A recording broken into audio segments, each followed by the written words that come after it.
Mesdames, Messieurs, merci de votre fidélité renouvelée à Synapse TV. Bonjour et bienvenue dans YouFlash. Malgré les préoccupations environnementales, les sociétés pétrolières et gazières intensifient leur exploration de nouveaux gisements en investissant leurs bénéfices records provenant de la flambée des prix du pétrole lié à la guerre en Ukraine. Justement, cette décision est motivée par la pression des investisseurs qui privilégient les gains financiers à court terme plutôt que les investissements dans les énergies renouvelables. Certaines grandes entreprises, dont BP, abandonnent leurs engagements bien sûr antérieure en faveur de la transition énergétique. L'exploration pétrolière et gazière est perçue comme une source de profit plus fiable que les énergies propres malgré les risques et la durée plus longue des projets. L'exploration offshore connaît une croissance significative avec une augmentation du nombre de navires et de forages. Les experts prévoient une poursuite de cette tendance dans les années à venir.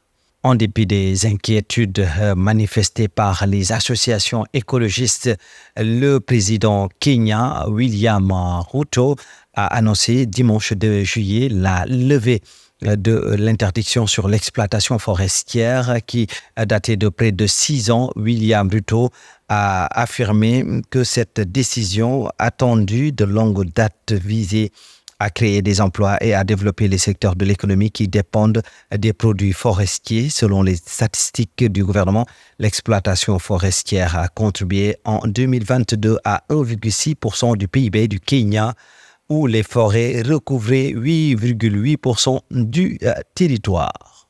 Nous en venons, mesdames et messieurs, à l'heure d'attaquer notre rubrique du jour. Aujourd'hui, nous allons à la découverte, bien sûr, de Mariette Diouf, une jeune femme qui a décidé de retourner dans son pays natal pour valoriser les produits naturels, diplômée d'un master en finance.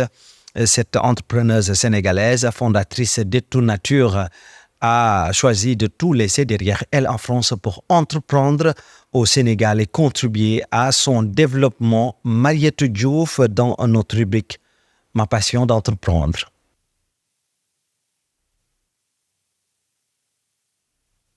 Ce qui m'a poussée à entreprendre réellement, c'est je suis partie juste d'un constat.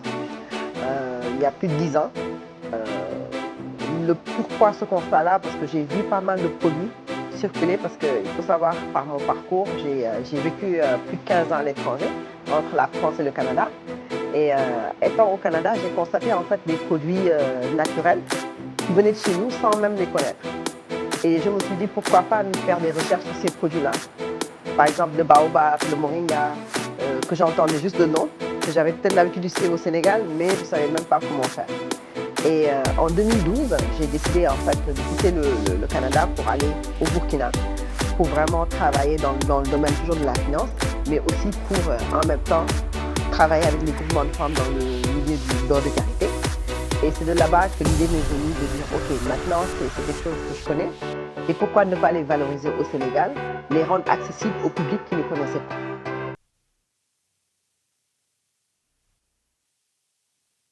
Mariette Diouf était à l'honneur dans notre rubrique « Ma passion d'entreprendre ». Alors rendez-vous demain pour notre numéro de la rubrique « Ma passion d'entreprendre » dans YouFlash. YouFlash que nous poursuivons toujours pour parler de Somalie, où une nouvelle application de rencontre connaît un grand succès. Contrairement à Tinder, Gordon vise à trouver un partenaire pour fonder une famille plutôt que de multiplier les conquêtes. Lancée en octobre 2022, l'application compte déjà des dizaines de milliers d'abonnés au lieu de Shwipper. Les profils des utilisateurs doivent répondre à une série de questions pour obtenir des profils correspondants. Les utilisateurs témoignent de l'efficacité de l'application, soulignant qu'elle facilite les rencontres et permet de poser des questions avant de rencontrer physiquement la personne. Et nous parlons de la 3e exposition économique et commerciale Chine-Afrique qui s'est déroulée à Changsha. A été un succès majeur. L'événement a rassemblé des milliers de participants dont des représentants de haut niveau de la Chine et de l'Afrique ainsi que des entrepreneurs et des experts. Son objectif était de renforcer les liens commerciaux entre la Chine et l'Afrique en ouvrant le marché chinois aux produits africains. Justement, l'exposition a attiré plus de 100 000 visiteurs et a conduit à la signature de 74 projets de coopération. Les visiteurs africains étaient enthousiasmés par les opportunités offertes par le marché chinois et la Chine reste le principal partenaire commercial de l'Afrique. Cette exposition a renforcé la coopération économique entre les deux parties et ouvert la voie à un avenir prospère. Et retenez bien cette date. 1984. En 1984, à Niamey, le professeur Cheikh Anta Diop a prononcé une conférence mémorable au cours de laquelle il a examiné l'histoire de la science, de la technologie et bien d'autres sujets. Ce moment exceptionnel a été marqué par les encouragements du savant panafricain et à la population africaine de se libérer des idées préconçues sur la supériorité des autres civilisations par rapport aux civilisations africaines. Professeur Cheikh Anta Diop est aujourd'hui à l'honneur dans la rubrique Tribune africaine. Il n'y a qu'un seul salut, c'est la connaissance directe. Et aucune paresse ne pourra nous dispenser de cet effort. Il faudra absolument acquérir la connaissance directe. À formation égale, la vérité triomphe. Formez-vous. Armez-vous de science jusqu'aux dents, c'est ce que j'ai dit à Obenga, et arrachez votre patrimoine culturel. Alors, traînez-moi dans la boue si, quand vous arriverez à cette connaissance directe, vous découvrez que mes arguments sont inconsistants. C'est cela. Mais il n'y a pas d'autre voie. Et les appuis que vous cherchez, vous ne les aurez pas. Parce que c'est un monde, c'est un univers d'idéologues que vous aurez en face de vous. Et vous croyez que si la vérité était palpable, on l'accepterait. Je suis revenu de ces illusions. Regardez la deuxième partie justement d'antériorité où j'ai répondu aux critiques. J'ai dû même ménager des intellectuels de gauche qui avaient un peu servi l'Afrique. Je pouvais les scier en deux, comme on dit. Et ils ont vu que je me suis arrêté à mi-chemin dans mon argumentation parce que c'était catastrophique. Aujourd'hui, professeur Cheikh Anta Diop monté dans la Tribune africaine et nous vous donnons rendez-vous demain pour un autre numéro de votre rubrique Tribune africaine avec d'autres discours bien sûr qui ont marqué l'histoire de ces grands messieurs d'Afrique.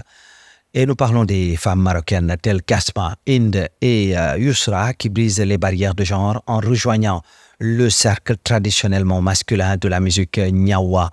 Et justement, cette forme d'art ancestral classée au patrimoine immatériel de l'UNESCO gagne en dynamisme et en inclusivité grâce à leur présence. Asma Hamzaoui, âgée de 26 ans et originaire de Casablanca, est l'une des premières femmes à s'engager dans cette pratique encouragée depuis son enfance par son père, un maître Nyawa. L'inscription de la Tania 8 à l'UNESCO en 2019 a renforcé sa renommée mondiale et Asma et d'autres femmes aspirent à contribuer à cette dynamique positive.